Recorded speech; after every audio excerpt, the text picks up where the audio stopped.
Pemerintah Kota Palembang resmi membuka acara Mustika Musi 2025 yang digelar di Lawang Borotan pada Minggu 4 Januari 2025 malam.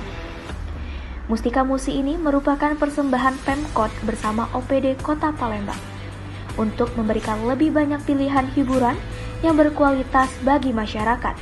Dengan diadakannya acara ini, masyarakat tidak perlu jauh-jauh mencari hiburan, karena kita menghadirkan Mustika Musi setiap malam minggu.